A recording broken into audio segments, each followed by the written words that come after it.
Hey guys, it's Mrs. Walker. So I have our Mrs. Piggle Wiggle book. I'm ready to read chapter 4. But before I do, have your grown-ups check their email if they're on the Hawks Rise listserv. And they can also check the Hawks Rise Facebook page. But tomorrow, I think it's at 12 o'clock. Some of the Hawks Rise teachers are going to drive around. I think it's Meadow Ridge Drive. We're going to stay far apart, and you guys are going to stay far apart from us and from each other. But then we can just see each other. We can give a high five and give I love yous and smiles, since I know that we all miss each other. So check out email and Facebook for the details on that. All right. Chapter 4, The Selfishness Cure. Dick Thompson was certainly a nice-looking boy, and he was smart in school and behaved well at the table. But whenever his name was mentioned, people said, poor Mrs. Thompson. She has such a problem. Whatever will she do with that child? I guess that you would feel simply dreadful if people said a thing like that when your name was mentioned, but Dick didn't. You see, Dick Thompson was a selfish, greedy boy, and he cared more about being selfish and greedy than about what people said. When children came over to his house to play, Dick said, "Don't touch that, it's mine. You can't play with that, it's mine. Put down my ball and take off my skates." Each time this happened, at least each time it happened when his mother could hear him saying, "That's mine," she would send him up to his room to think about how selfish he was. Dick would go right upstairs, for he was very obedient, but instead of thinking about how bad it was to be selfish, he would sit on the bed and swing his legs and think, "Everything in this room is mine, and nobody's going to touch my things." He certainly was a problem. One day, Dick's mother bought a big box of peppermint sticks. She called Dick into the house and said, "Now, dear, I have bought this large box of peppermint sticks for you, but I want you to share them with your friends. There are about 50 sticks in the box, and I want you to divide them with all of the children in the neighborhood. Don't forget the little children, Dick. And you might send 1 or 2 to old Mrs. Bury because she is so fond of peppermint." Dick said, "Thank you, Mother, for the fine candy." And then he took the box outside and put it in the basket in front of his bicycle, and he allowed the neighborhood children to look at the peppermint sticks. But he warned them, "This is my candy, and if anybody touches it, I will hit you with my baseball bat." The children in the neighborhood had known Dick for some time, and they knew that he meant what he said. But as they looked at the candy, they wished and wished that they could have just one stick. Dick's mother, watching from the window, saw all the children gathered around Dick and the box of candy in the basket on the front of his bicycle, and she thought to herself, "Oh, just look at my little Dick dividing the candy with all his little friends. I just knew that he would learn to be generous." And she tapped on the window, and when Dick looked around, she waved and smiled at him. Dick waved and smiled back, but unfortunately, just then, Mary O'Toole, who was quite daring, reached in and grabbed a stick of the candy, and crack! Dick clouted her on the hand with the baseball bat. In a flash, his mother saw what was really going on. She flew out the front door, took Dick firmly by the arm, and marched him upstairs, thrust him into his room, and slammed the door. Then she went downstairs and out the front door, and she took that box of candy and told Mary O'Toole to divide it up among the children, even the little ones, and to take 1 or 2 sticks over to old Miss Bury because she was so fond of peppermint. There were 15 children, not counting Dick, and 50 sticks of candy, so each child was given 3 sticks, and old Mrs. Bury got 5. From the window of his bedroom, Dick watched Mary divide the candy, and he was furious. All the candy had been divided, and Mrs. Thompson went into the house and called Dick's father. She said, "Herbert, I know that you're busy and you don't like me to call you at the office, but I am so worried about Dick." Dick's father said, "What's the matter? Is he sick?" Dick's mother said, "No, but I just wish he were. It would be much simpler."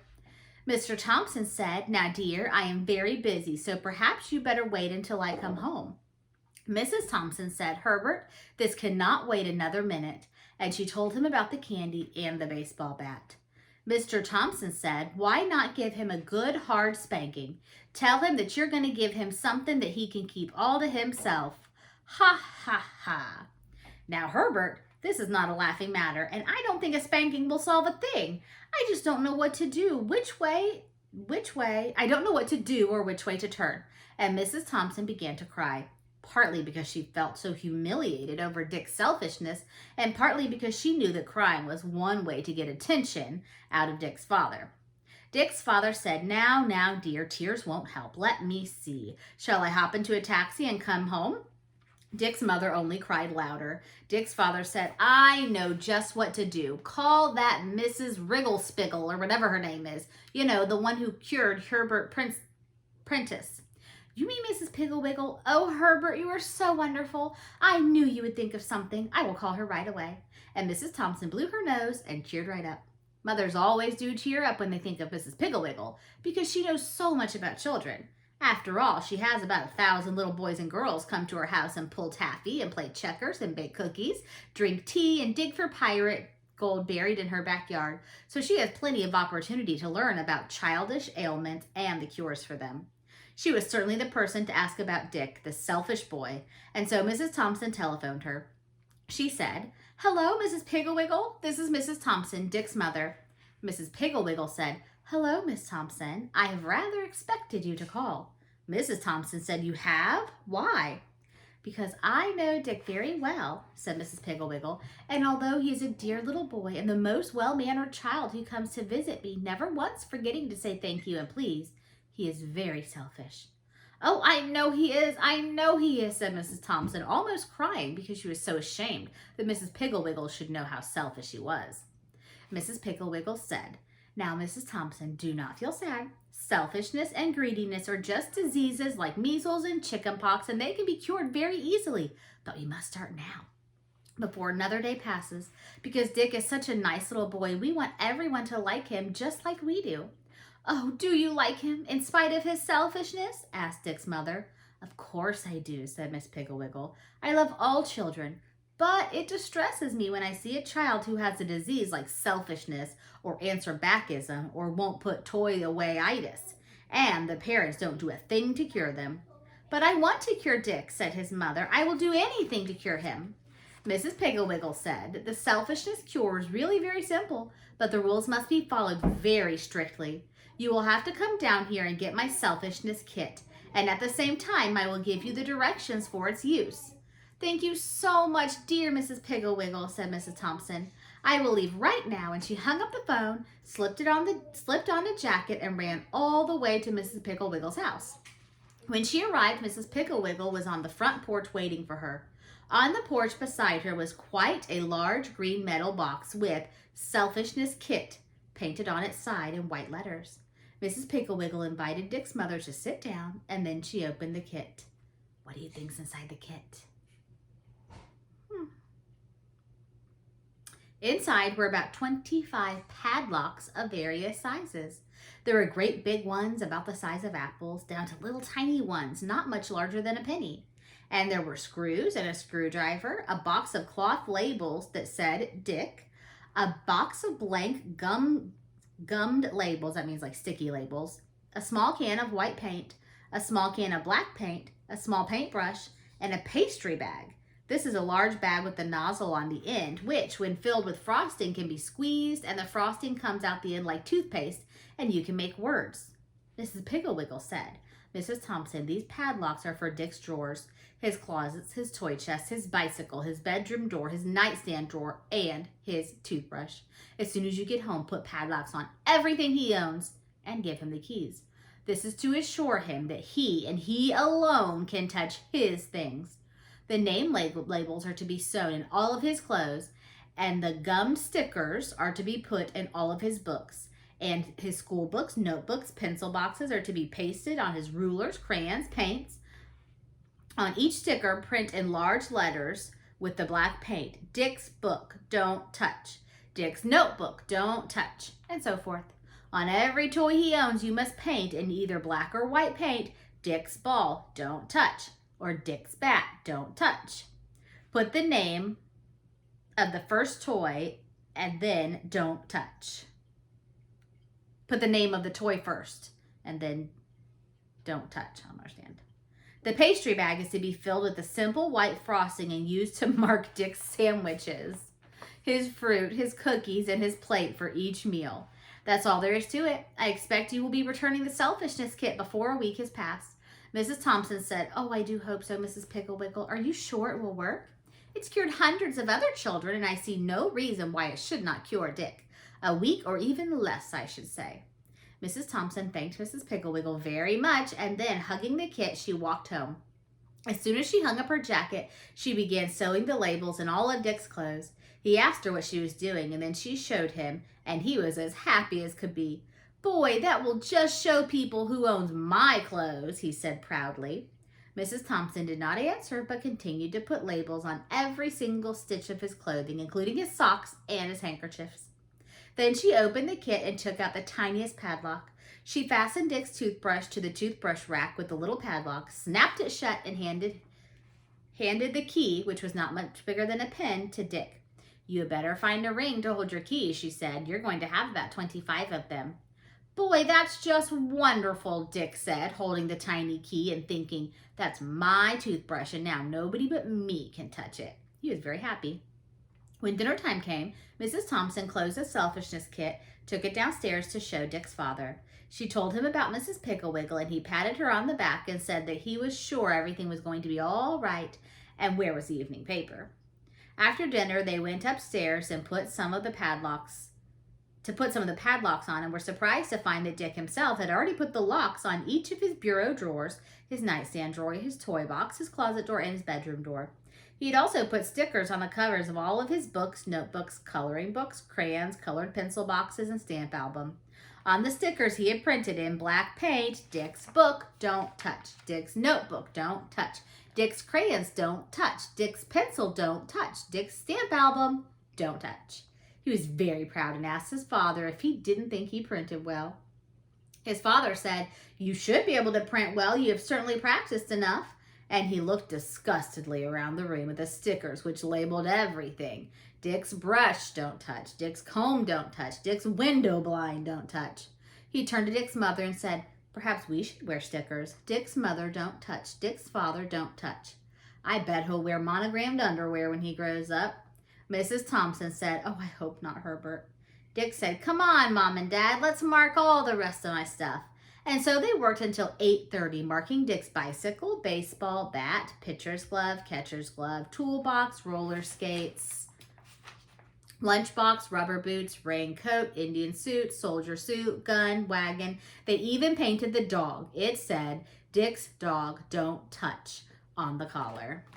And here's a picture.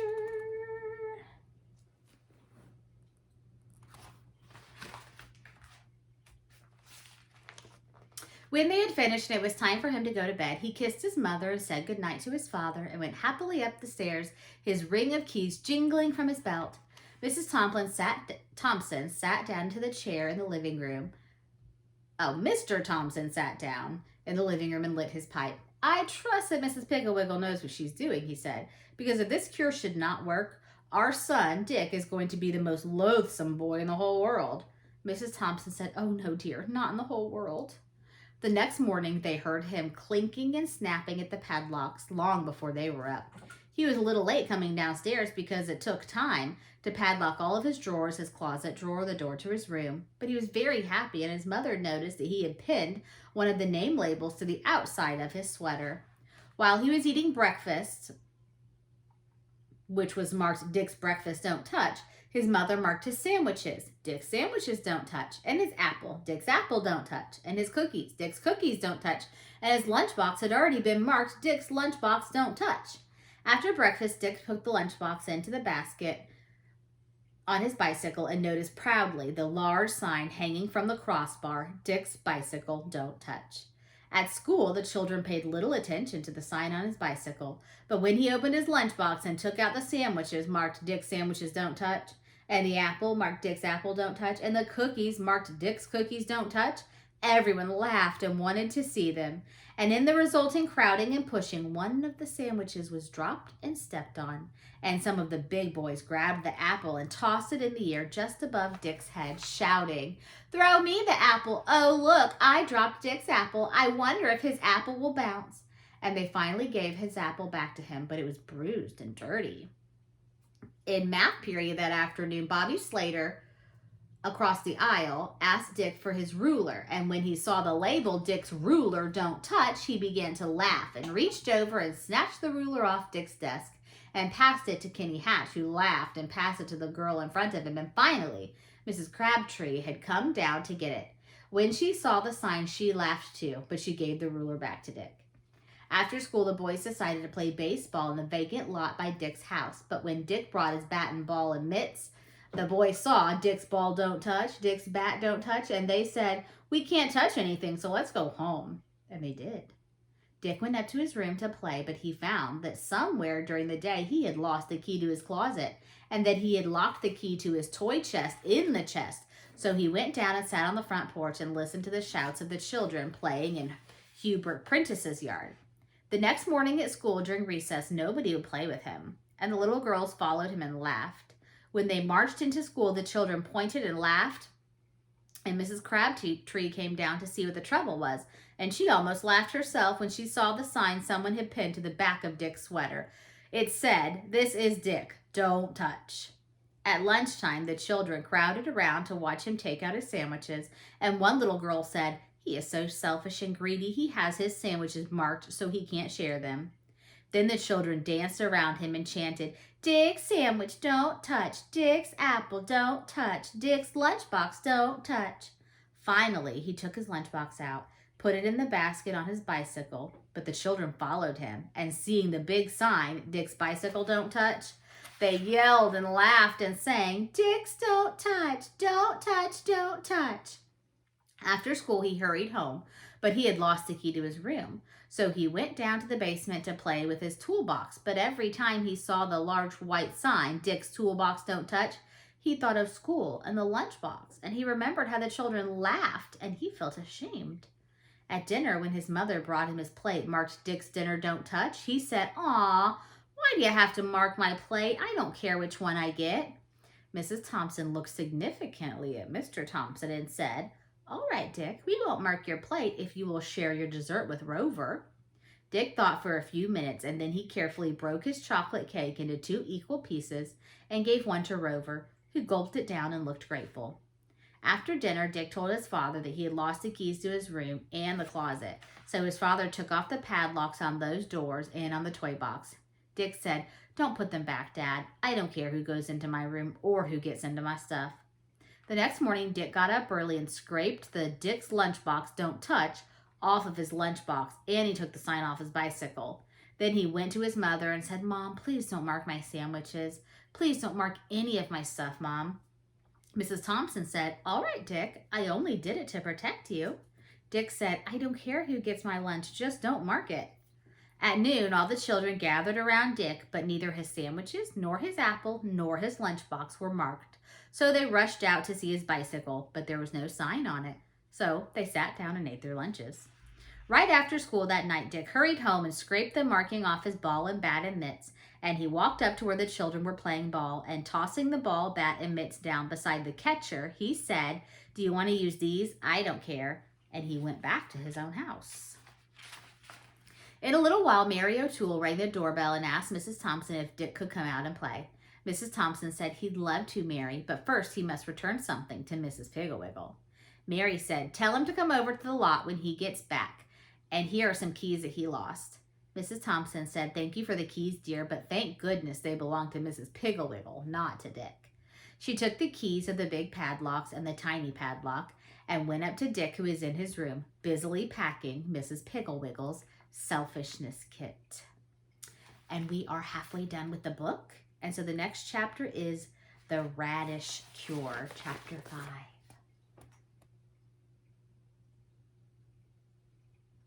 All right, so I will see you tomorrow. Bye.